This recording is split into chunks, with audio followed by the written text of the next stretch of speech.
Ako nga pala si Tatay Ron. Ngayong araw na to, nakapulot na naman ako ng napakagandang bisikleta. Nung tinignan ko yung presyo niya, nagkakalaga ito ng 24,000 pesos sa pera natin. Grabe talaga silang magtapon dito sa Korea. Napakaganda talaga ng mga tinatapon nila. Tara, samahan niyo ako.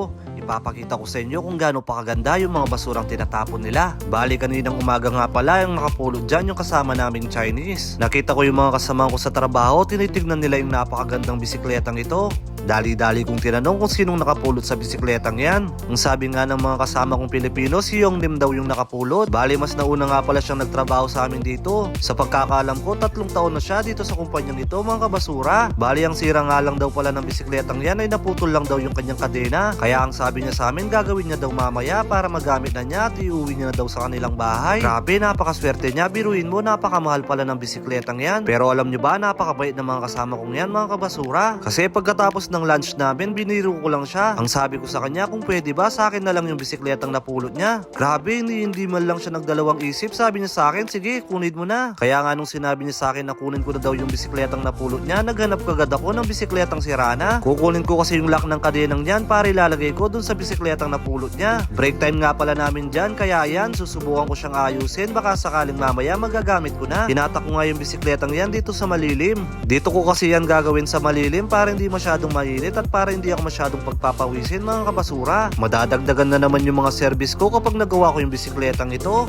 Ayan na nga yung bisikletang sira. Kukunin namin yung lock ng kadenang yan para doon namin nilalagay doon sa bisikletang napulot niya. Tinulungan nga din pala ako ng kasama kong Nepal. Bago-bago lang din sila dito, magdadalawang buwan pa lang sila. Yung mga kasama ko nga din pa lang yan, hindi daw natapos ng mga high school yan, mga kabasura. Yun lang talaga ang pinakamaganda dito sa South Korea. Kahit wala kang tinapos sa pag-aaral mo at wala kang experience, pwede ka makapunta dito sa South Korea. Hindi kasi importante sa kanila kung natapos ka sa pag-aaral. Basta willing kang matuto sa trabaho, pwede ka dito, mga kabasura. Abangan nyo nga po pala sa YouTube channel ko kung paano mag-apply dito sa South Korea. May mga post na po ko doon kung paano po yung proseso kung paano mag-apply dito sa South Korea. Pero magpo-post po ulit ako ng video kung paano po kayo makakapunta dito. Gagawa tayo ng video para mas klaro at para mas maiintindihan nyo. Para sa susunod na taon, sama-sama na tayo magtatrabaho dito sa South Korea. Basta 18 to 38 years old po kayo, pwede po kayo mag-apply dito sa South Korea. Babae at lalaki, tinatanggap po nila dito. Kahit wala kang tinapos sa pag-aaral, wala pong problema sa kanila yan. Kahit meron ka nga din palang tattoo, walang problema dito sa South Korea yan. Wala din po silang problema sa height at saka sa weight. Basta physically fit ka, pwede ka dito, mga kabasura. Syempre, ang pinakamagandang pag-usapan dyan kung magkano yung sinasahod ng mga factory worker dito sa Korea. Ang minimum salary po namin dito ay 82 to 85,000. Depende po yun sa palitan, pero halos doon lang po yun nagre-range, mga kabasura. Bali ang pasok mo pala nun ay Monday to Friday.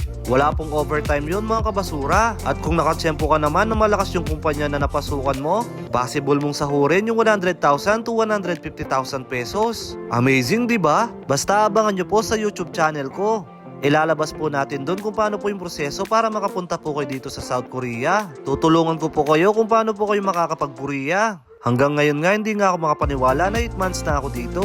Ayan o, nakapulot nga din pala ako ng pressure cooker dyan. Ngayon lang kasi may nagtapon ng basura. Tignan mo naman kung gaano pa kaganda yung mga gamit na tinatapon nila. Sa Pilipinas, napakahirap bilhin yan. Tapos dito, tinatapon lang nila kahit napakaganda pa. Sa mga hindi nga pala nakakakilala sa akin, ako po si Tatay Ron. Isa po kaming basurero dito sa South Korea. Madami po kami napupulot ng mga gamit dito. Dahil sa sobrang dami ng napupulot ko, ang ginawa ko, pinamimigay ko sa lahat ng mga followers ko.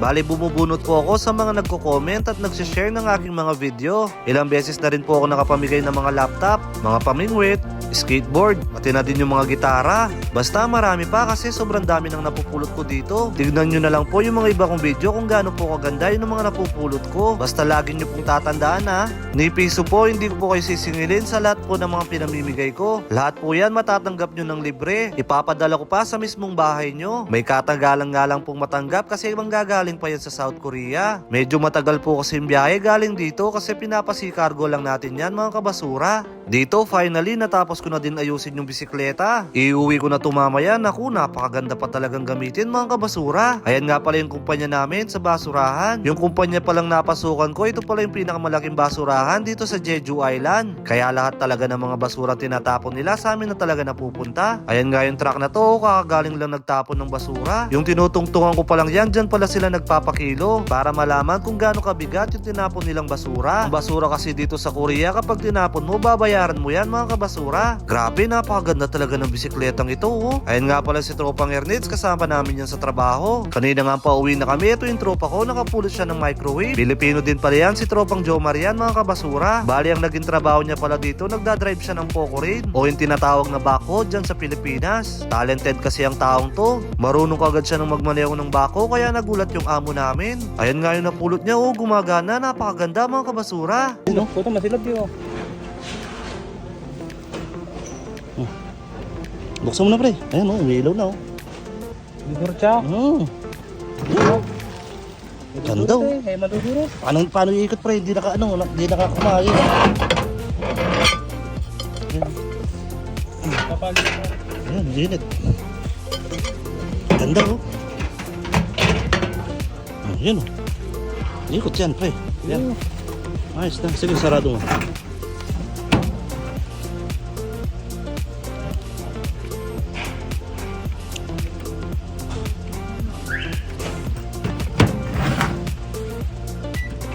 Yan o.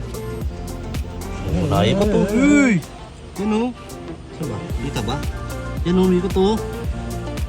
Dito nga ipauwi na kami ng mga tropa ko. Ayan na nga yung bike ko, gamit-gamit ko na, lilinisin ko yan sa bahay. Pagagandahin ko talaga yan, meron na naman ako pang stroll every Sunday.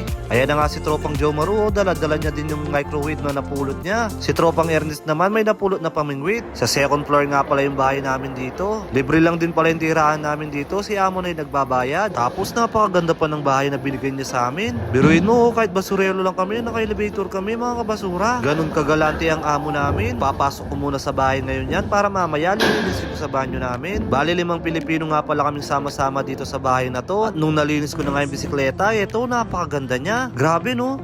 Biruin mo yun, itatapon nila yung ganitong kagandang bisikleta. Hindi kasi sila mahilig sa mga second-hand dito. Ngayon ko lang talaga napatunayan na napakayaman pala ng bansang Korea. Bali wala na pala akong ayusin sa bisikletang yan. Ayan, nagkaroon lang ng pintura yung gulong niya, pero bukas susubukan kong bubuhusan ng gasolina yan. Nagyayaya nga din pala yung tropa ko, sa Sunday maglilibot daw kami. Maggagala-gala muna kami gamit yung mga bisikletang napulot namin. Si Tropang Jomar nga din pala, may napulot na nga din bisikleta dito. Ipapakita ko nga din pala sa inyo. Kulay puti yung napulot niya, mas maganda yung sa kanya kumpara dyan sa akin. O paano ba yan? Hanggang dito na lang muna. Hanggang sa muli nating pagkikita. Paalam!